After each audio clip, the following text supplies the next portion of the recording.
अस्सलामुअलैकुम। कैसे हैं आप सब लोग? उम्मीद है कि आप सब लोग खैरियत से होंगे। शुरू करते हैं जी आज का व्लॉग इसी यकीन के साथ कि आज का दिन कल के दिन से बेहतर होगा और इंशाल्लाह ज़रूर होगा। सबसे पहले तो मैं सबका बहुत बहुत शुक्रिया, थैंक यू कि आप लोगों की सपोर्ट का, कि कैसे आप मेरी वीडियोस देखते हैं, कैसे आप मुझे सपोर्ट करते हैं, कमेंट्स करते हैं और मुझसे पूछते हैं, तो मैं भी जवाब जब देता हूं तो मुझे बहुत अच्छा लगता है।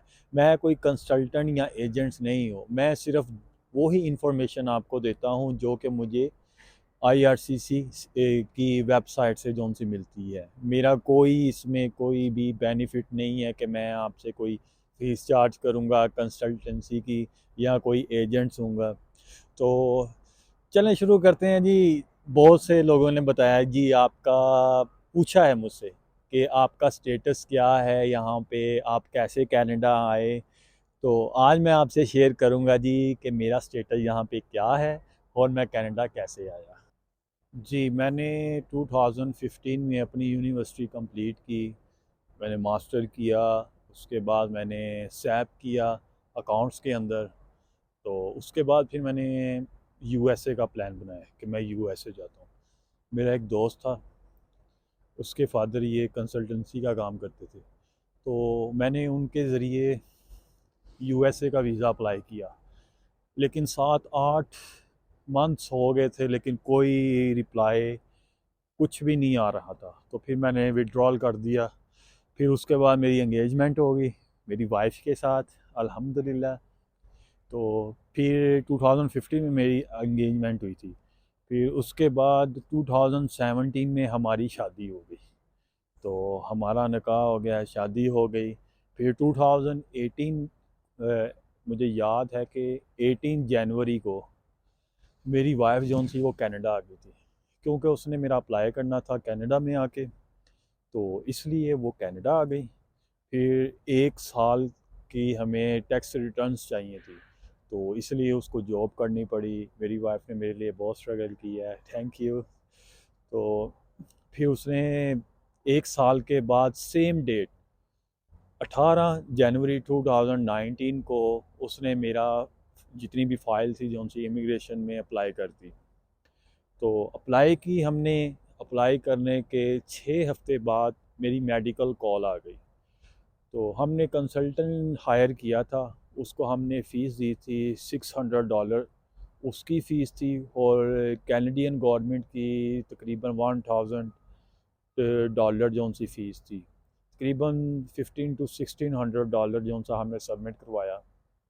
तो हमारा केस फाइल हो गया और उसके 6 वीक के बाद हमारी जो सी फ़ाइल वो आरसीसी को रिसीव हो गई। उन्होंने मुझे एक जीसी अकाउंट की वो दे दी, की दे दी, जिससे मैं देख सकता था कि मेरा अकाउंट यानी कि मेरी फ़ाइल कहाँ तक प्रोसेस की है। तो फिर मुझे 6 हफ्तों के बाद, उसके 6 हफ्तों के बाद मुझे मेडिकल कॉल आ गई। जब मेरा यूएसए का वीज़ा मैंने विड्रॉल कर लिया, तो मुझे तो दूर दूर तक नहीं था पता कि मेरी शादी ऐसे मेरे मामू के घर होगी। अभी कोई ऐसा कुछ ज़हन नहीं था मेरा, अभी सोचा भी नहीं हुआ था हमने ना कि ऐसे हमारी शादी होगी। तो फिर बस जो किस्मत में था, अल्लाह ताला बेहतर ही सोचते हैं हमारे लिए। इसलिए फिर मेरा वो यूएसए का वीज़ा रिजेक्ट हो गया। रिजेक्ट मतलब कि मैंने विड्रॉल कर लिया। मैंने इतनी देर हो गई थी, मैंने कहा कोई रिस्पॉन्स नहीं आ रहा, तो फिर मैंने विड्रॉल कर लिया। 6 हफ्ते बाद मेडिकल की कॉल आ गई। तो जिस स्पीड से जा रहा था ना, तो मुझे लग रहा था कि मैं 2019 के अंदर ही कनाडा आ जाऊंगा। तो और 6 हफ्ते के बाद मेडिकल की जब कॉल आई, मैंने मेडिकल जाके अपना दिया, तो मेडिकल मेरा क्लियर हो गया। उनकी मेल आ गई जी, अब आपने बायोमेट्रिक करवाना है। फिर मैंने बायोमेट्रिक करवाए। मैं बहुत खुश था, साथ साथ मैंने अपनी पैकिंग शुरू कर ली हुई थी और मैं प्लान कर रहा था कि किस रूट से जाऊंगा, मैं कैसे जाऊंगा, क्या क्या साथ अपने। ये भी मैं आपके साथ एक पूरा व्लॉग शेयर करूंगा कि जब आप कनाडा आएँ अपने साथ साथ किन चीज़ों को अपने साथ लेके आएँ, कौन सी चीज़ें बहुत ज़रूरी हैं वो सब चीज़ें अपने साथ लेके आएँ, और कौन सी चीज़ें गैर ज़रूरी हैं, उनकी ज़रूरत नहीं होती, हम वो भी उठा लेते हैं।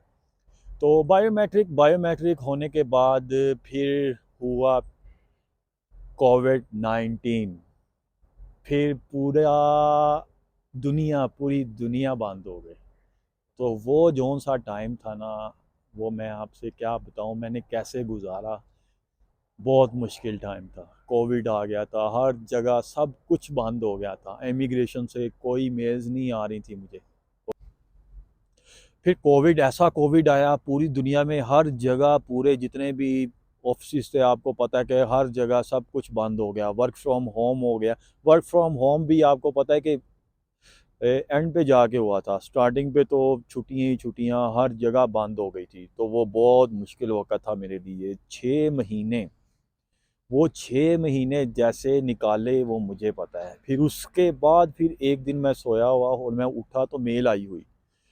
तो क्योंकि एक्सेस सारी मैंने अपने पास रखी हुई थी, ईमेल वगैरह जितनी भी थी, जो भी मेल्स आती थी मुझे पता चल जाती थी। तो 6 महीने बाद एक मेल आई जिसमें उन्होंने मेरे से एफआरसी यानी कि मेरा पूरे फैमिली ट्री के मतलब पूछा हुआ था। और उन्होंने मेरी क्वालिफ़िकेशन वगैरह जितनी भी थी, इमिग्रेशन वालों ने कि अगर आप की कोई क्वालिफ़िकेशन है वो भी सारी मेंशन करें, वो सारा उन्होंने मांगा। वो उन्होंने मांगा तो फिर मैंने कहा लो जी स्टार्ट हो गया, अब फिर से सारा काम स्टार्ट हो गया। लेकिन नहीं, उसके बाद फिर ऐसे ही हुआ कि 4 महीने बाद जाके फिर एक मेल आई। लेकिन जी 4 महीने बाद जब उनकी मेल आई, उन्होंने फिर मुझसे मांगा जी पुलिस सर्टिफिकेट मांगा। क्योंकि मैंने पहले दिया हुआ था पुलिस सर्टिफिकेट जब मेरी फ़ाइल सबमिट हुई थी। तो वो भी मैं आपको बताऊंगा क्या डॉक्यूमेंट्स चाहिए होते हैं जब आप फ़ाइल सबमिट करवाते हो। तो उसमें वो भी था पुलिस सर्टिफिकेट, लेकिन वो 6 महीने बाद एक्सपायर हो जाता है। तो इसलिए दोबारा उन्होंने पुलिस सर्टिफिकेट मांगा।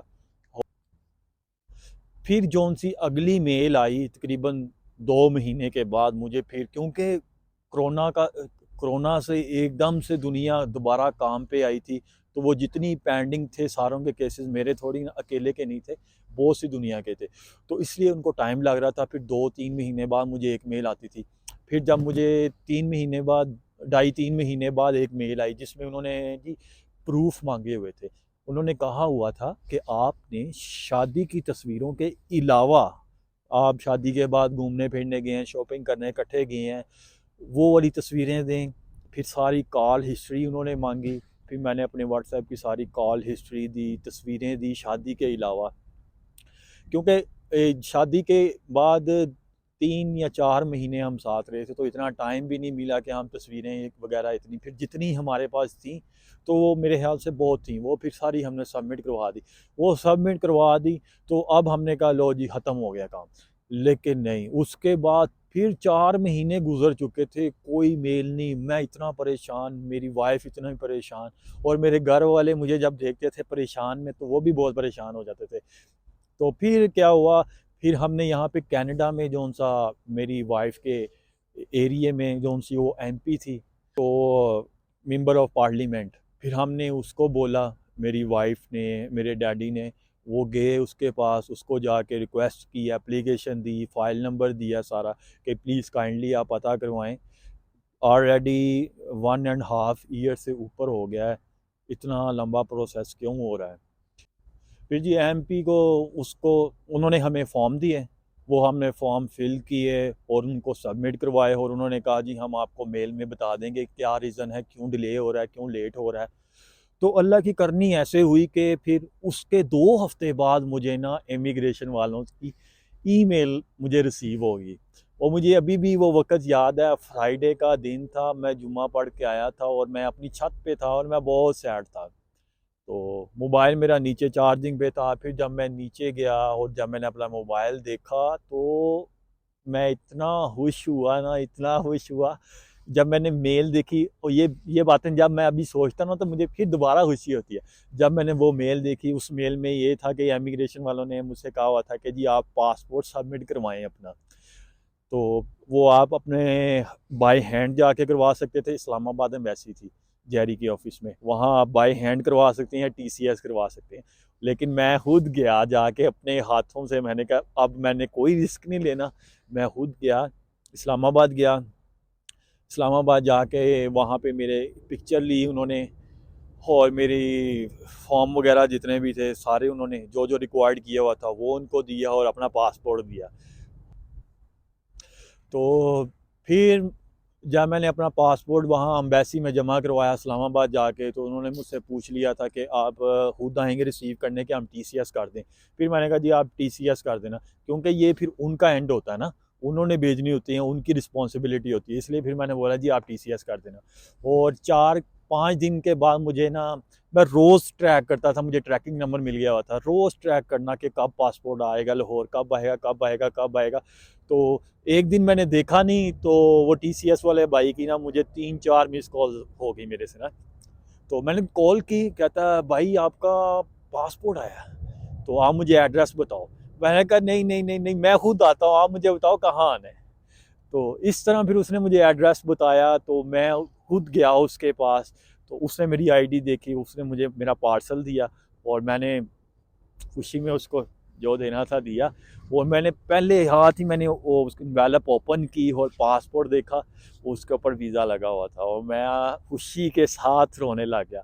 और वहाँ से मैं घर नहीं गया, वहाँ से मैं सीधा गया, मुझे याद है शिमला पहाड़ी गया। वहाँ पे एक मेरा दोस्त था जौन सा कि ट्रैवल एजेंसी का काम करता था, उसके पास गया, उससे मैंने टिकट बनवा ली। टिकट बनवाई, टिकट बनवा के फिर मैं घर आया, और 1 हफ्ते के बाद मैं निकल चला। और ये सब जौन सी स्ट्रगल मैंने देखी, मेरी वाइफ ने देखी, ये एक बहुत मुश्किल वक्त था। जौन सा ये 2 साल का टाइम था ना, जौन सा हमने एक दूसरे से दूर, और बहुत सी परेशानियां मैंने देखी हैं इन जितने भी ये 2 साल की ड्यूरेशन थी। क्योंकि बहुत से दोस्त ऐसे थे जो उनसे साथ छोड़ गए थे, लेकिन खैर कोई बात नहीं, अल्लाह उनको कामयाब करे। तो शायद वो देख रहे हो मेरा व्लॉग और वो समझ भी जाएंगे। Be happy always. तो फिर ये सारा कुछ, ये मेरी स्ट्रगल के पीछे ये जो भी है, जो इतना काम हो गया, मेरी इमिग्रेशन प्रोसेस में कोई हर्डल्स नहीं आई, ये मेरे पेरेंट्स की दुआएं हैं, यहाँ वाले पेरेंट्स की भी और मेरे पाकिस्तान वाले पेरेंट्स की भी, ये सब उनकी दुआएं हैं। और मेरी वाइफ का मेरे साथ साथ जौन सा था, उसने मुझे हर रोज़ कि आज आ जाएगी कल आ जाएगी मेल, आज आ जाएगी कल आ जाएगी मेल। और मैं इतना परेशान होता था ना कि मैं आपको क्या बताऊं। लेकिन खैर ये जब सारा कुछ ओके हो गया, वीज़ा मेरे पासपोर्ट पे लग गया, तो ये मैं सब कुछ भूल गया था कि मैंने कितनी स्ट्रगल की थी, क्या किया था। ये बंदा सब कुछ भूल जाता है जब आप एक चीज़ अचीव कर लेते हो ना अपना, तो आप अपनी जितनी भी है स्ट्रगल याद तो रखते हो, लेकिन वो मुश्किल वक्त सब कुछ आप भूल जाते हो। और जब मैंने हम लोगों ने यहाँ पे, मेरी वाइफ ने वो इमिग्रेशन की फ़ाइल जो सी सबमिट करवाई थी जिस कंसल्टेंट के थ्रू, तो जब पहली मेल आई तो हमने उसको बताने के लिए फ़ोन किया, तो कोई फ़ोन नहीं, कोई उन्हें फ़ोन ही नहीं उठाया हमारा। पता नहीं फ़ीस लिया उसने और वो भाई साहब गए। उसके बाद उन्होंने कभी फ़ोन ही नहीं उठाया। फिर उसके बाद फिर एक यहाँ पे एक मजाजी साहब हैं, बहुत अच्छे कंसल्टेंट हैं, ट्रैवल एजेंसी का काम भी करते हैं, बहुत अच्छे बंदे हैं। तो फिर उन्होंने ऐसा गाइड किया ना हमें, जो भी मेल आती थी हम उनसे गाइडेंस लेते थे, वो एक एक चीज़ हमें बताते थे। तो ये सारी स्टोरी थी। तो फिर मैंने टू 2 हफ्ते के बाद जो सा मैंने वो टिकट्स अपनी करवा ली हुई थी। मेरे लिए तो बहुत खुशी का टाइम था, लेकिन मेरे घर वालों के लिए, बहन भाइयों के लिए, माँ बाप के लिए वेरी वेरी इमोशनल डेज थे कि मैं जा रहा था। मुझे जाने की खुशी थी, तो उनको भेजने का बहुत ज़्यादा उनको खुशी भी थी। लेकिन माँ तो फिर माँ होती है, बाप फिर बाप होता है, बहन भाई सब याद तो आती है। तो फिर वो दिन आ ही गया कि जब मैं चला गया एयरपोर्ट। अब मैं पाकिस्तान एयरपोर्ट से जब मैं गया हूँ यहाँ पे, मैं सारा कुछ मेरा ठीक हो गया। जब मैं फिर अब कनाडा जब मैं लैंड हुआ ना, तो अब मेरा इंटरव्यू था वहाँ पे, क्योंकि मैंने इमिग्रेशन करवानी थी अपनी। तो लैंड हुआ, फर्स्ट टाइम इंटरनेशनल एयरपोर्ट देख रहा था। दुबई का तो मैंने देखा हुआ था वहाँ से, लेकिन यहाँ पे मैंने एक ऑफिसर को फेस करना था जिसने मुझसे सवाल करने थे और मैंने उसका जवाब देना था। तो फिर मेरी इमिग्रेशन जो सी हुई थी मॉन्ट्रियल में हुई थी, क्योंकि मैं यहाँ से तुर्की गया था, तुर्की से फिर मैं मॉन्ट्रियल गया था, और मॉन्ट्रियल में मेरी इमिग्रेशन होनी थी। तो फिर जब मैं उस वहाँ पे ना ऐसे कैबन्स थे, और हर कैबन्स में ना वो एक ऑफिसर बैठा हुआ था। और यहाँ वाला ऑफिसर जो सा था ना, मुझे बहुत सहत लगे, क्योंकि वो उसके पास जो सा वो बंदा आया था अपनी इमिग्रेशन के लिए, वो उसके साथ बहुत टफ सवाल कर रहा था, और जैसे उसके लहजे में जैसे बहुत सी सख्ती। तो मैं दुआ कर रहा था कि या अल्लाह इसके पास ना, इसके पास ना, इसके पास ना। तो मेरा उसी के पास चला गया। तो मैं ना कंफ्यूज भी हुआ। उसने मुझसे डॉक्यूमेंट्स मांगे, पेपर ऑफ लैंडिंग। ये जब मेरा अम्बेसी से पासपोर्ट आया था ना, उसके अंदर मुझे एक पेपर ऑफ लैंडिंग भी मिला था। पेपर ऑफ लैंडिंग इतना इंपॉर्टेंट है ना हमारे लिए। इसके बगैर समझे अगर वो हमारे पास नहीं है, तो इसका मतलब है हमारे पास पीआर भी नहीं अगर वो घूम गया, क्योंकि वो प्रूफ होता है। पेपर ऑफ लैंडिंग जो सा है वो सिटीजन में भी वो आपका काम आएगा, उसके बगैर आपकी सिटीजन भी नहीं होगी। और आप फिर जब वो ऑफिसर के पास मैं चला गया, उसने पेपर ऑफ लैंडिंग मांगा, मेरा पासपोर्ट मांगा, तो मैं कंफ्यूज हुआ था। तो उसने मुझे ऐसे देखा और ऐसे ना स्माइल की। मैंने कहा है इसने स्माइल किया। फिर उसने मुझसे सवाल जवाब पूछने लग गया कि आप किधर जा रहे हो। तो मैंने उसको बताया मैं अपनी वाइफ के पास जा रहा हूँ। अच्छा। तो उसने फिर मुझसे पूछा, उसने मुझसे कुछ भी नहीं इतना पूछा, उसने मुझे पूछा कि आप जो सा सामान लेके आए हो कितनी वर्थ क्या है। तो मैंने उसको बोल दिया, मैंने बोला $800 का होगा। उन्होंने कहा ठीक है। उसने कहा जी आप कितने पैसे साथ लेके आए हो। फिर मैं जितने पैसे लेके आया हुआ था मैंने उसको बता दिए इतने लेके आए। फिर उसने जब स्टैंप लगाई ना, ऐसे दिया, वेलकम टू कैनेडा सर। जब उसने ये बोला ना, मैं इतना खुश हुआ और मैंने उसको बोला thank you sir, thank you. फिर मैं वहाँ से निकला और फिर मैंने आना था कैलगरी, और मेरा 14 घंटे का स्टे था मॉन्ट्रियल पे, और मैं एयरपोर्ट में 14 घंटे गुजारे थे। जबकि मेरे डैडी ने बोला था कि यार तुम यहाँ पे होटल में, लेकिन मैंने कहा नहीं, होटल क्या करना है। मैं फिर वो एयरपोर्ट में घूमते घूमते ही 14 घंटे हो गए। तो बहुत खुशी का टाइम था मेरे लिए, अल्हम्दुलिल्लाह। फिर मैं जब एयरपोर्ट में कैलगरी लैंड हुआ, मैंने अपनी वाइफ को देखा, डैडी को, मम्मी को देखा, और मैं बहुत खुश हुआ। और मैं अपनी सारी स्ट्रगल भूल चुका था। जब मैंने अपनी वाइफ से मिला, सारों से मिला, मैं बहुत खुश हुआ। और ये थी मेरी स्टोरी कि मैं यहाँ पे, मेरा स्टेटस क्या है। मेरा स्टेटस पीआर है। मैं एज अ स्पाउस वीज़े पे यहाँ पे आया हूँ। और प्लीज़ मेरा चैनल लाइक कीजिए, सब्सक्राइब कीजिए और शेयर कीजिए। बहुत से ऐसे लोग हैं जो सिर्फ देखते हैं, सब्सक्राइब नहीं करते। प्लीज़ सब्सक्राइब भी कर दिया करें। मैं आपको बहुत सी इंफॉर्मेटिव वीडियो आपके साथ शेयर करता रहूँगा। अब और अभी कुछ ही महीनों तक मैं इंशाल्लाह सिटीज़नशिप के लिए एलिजिबल हो जाऊँगा। तो उसका पूरा क्राइटेरिया मैं आपके साथ ज़रूर शेयर करूँगा कि किन डॉक्यूमेंट्स की ज़रूरत होती है, क्या क्या डॉक्यूमेंट्स चाहिए होते हैं, और आपका एलिजिबल क्राइटेरिया क्या है सिटीज़नशिप के लिए। अपना बहुत सारा ख्याल रखिएगा, मुझे अपनी दुआओं में याद रखिएगा। मुझे दीजिए इजाज़त। Thank you. अल्लाह हाफिज़।